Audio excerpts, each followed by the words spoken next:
Hey guys, what is up? This is Vinder Singh and welcome to my YouTube channel Invest Carefree।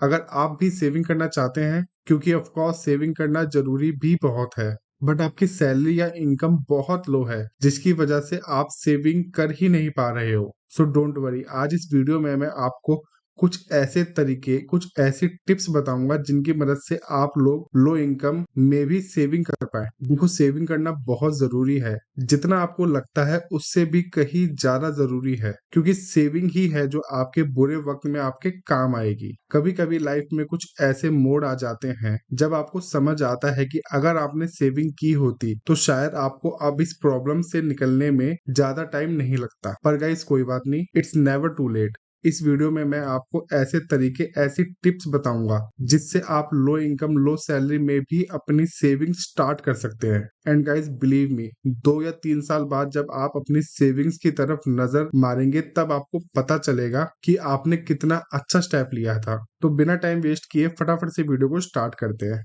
Stop unnecessary subscriptions. सबसे पहले तो आपको detail में check करना होगा कि आपने कौन कौन सी सब्सक्रिप्शंस ले रखी हैं। क्या आपको उन सब्सक्रिप्शंस की सच में कोई जरूरत है या नहीं? क्या आपको सारे ओटीटी के सब्सक्रिप्शंस की जरूरत है? क्या आपको आपके जो फूड डिलीवरी पार्टनर्स की जो ऐप है उनके सब्सक्रिप्शंस की जरूरत है? आपको अपने आप से पूछना पड़ेगा, क्या इनके बिना नहीं चल सकता?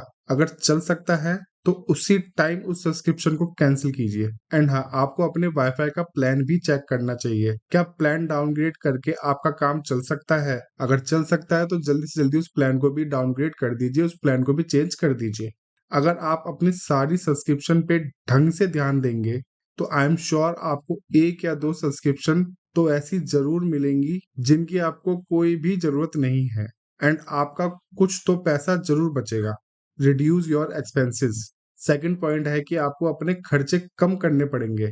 आपको देखना पड़ेगा कि आप कहाँ पैसे बचा सकते हो, कहाँ नहीं। आपके लिए क्या चीज जरूरी है, क्या चीज नहीं। आप ग्रोसरी में तो पैसे बचा नहीं सकते, बट आप और भी बाकी चीजों में जरूर पैसे बचा सकते हो, like movie tickets, junk food, parties and all.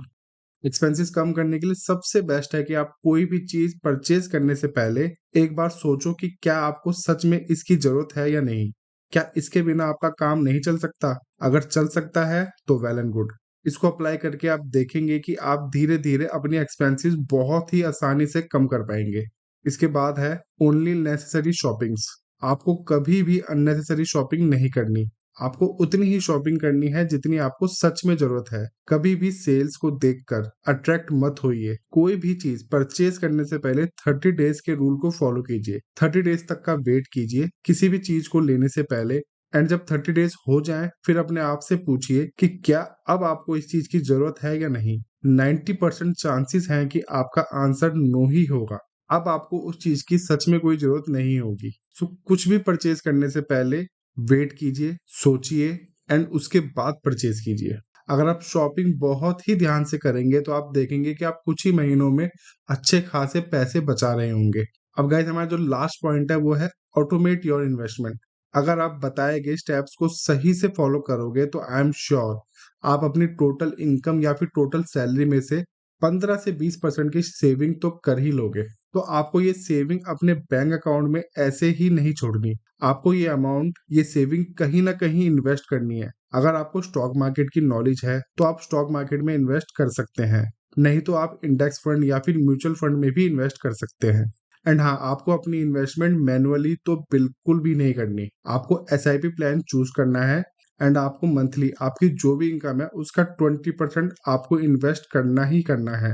आपको आपकी सैलरी आने के बाद सबसे पहले इन्वेस्टमेंट करनी है, सबसे पहले सेविंग करनी है, उसके बाद बाकी सारे खर्चे।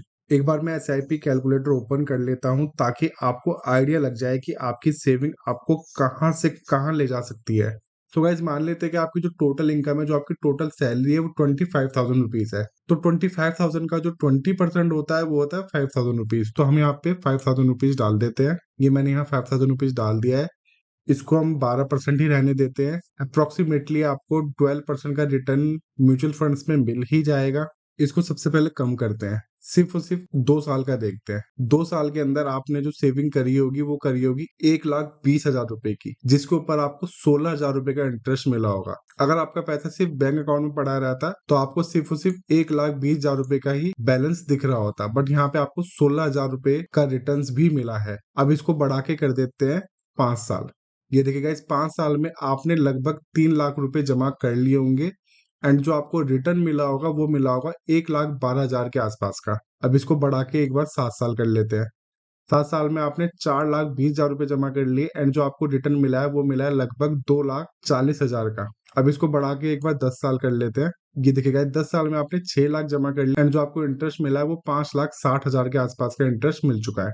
अब जैसे ही आप 10 साल से ऊपर चलते चले जाएंगे, आपका इन्वेस्टेड अमाउंट आपके रिटर्न अमाउंट से कम होता चला जाएगा। अब आपको रिटर्न ज्यादा मिलेंगे, आपका इन्वेस्टेड अमाउंट कम रहेगा। इसी को हम कंपाउंडिंग बोलते हैं। एक बार मैं आपको दिखाई देता हूँ, देखिए इसको 12 साल करते हैं। 12 साल में देखिए 7,20,000, 8,90,000। इसको आप एक बार 15 कर देते हैं। ये देखिएगा इस 9 लाख, 16 लाख। इसको एक बार 20 साल कर देते हैं। ये देखिएगा इस 12 लाख, 37 लाख। एंड हाँ, आपकी सैलरी भी तो बढ़ती रहेगी। जरूरी थोड़ी है आप अगर अभी 5,000 रुपए इन्वेस्ट कर रहे हैं, अभी आपकी सैलरी का 20% जो 5,000 रुपए बनता है, जैसे जैसे आपकी सैलरी बढ़ेगी ये अमाउंट भी इंक्रीज होता रहेगा। तो जैसे जैसे ये अमाउंट यहाँ पे इंक्रीज होगा, यहाँ पे भी आपको चेंजमेंट देखने को मिलते रहेंगे। सो गाइस, सेविंग बहुत जरूरी है। अगर आप सेविंग नहीं कर रहे तो आपको आगे चल के बहुत प्रॉब्लम्स हो सकती है। आपको सेविंग जरूर करनी चाहिए एंड जो आपकी सेविंग है आपको वो सही जगह इन्वेस्ट करनी चाहिए। अगर आपको स्टॉक मार्केट की बिल्कुल भी नॉलेज नहीं है, आपको म्यूचुअल फंड भी चूज करना नहीं आ रहा, तो मैं आपको यही सजेस्ट करूंगा कि आप इंडेक्स फंड में अपनी सेविंग को इन्वेस्ट करते रहें, जहां आपको 10 से 12% के रिटर्न मिलते ही रहेंगे। एंड अगर आपको सीखना है कि आप जीरो धा की मदद से म्यूचुअल फंड में कैसे इन्वेस्ट कर सकते हैं, तो आपकी स्क्रीन पे जो वीडियो दिख रही है इस वीडियो को फटाफट से प्ले कीजिए ताकि आप भी सीख पाए म्यूचुअल फंड में इन्वेस्ट करना। मैं मिलता हूं आपसे इसी वीडियो में, तब तक के लिए बाय।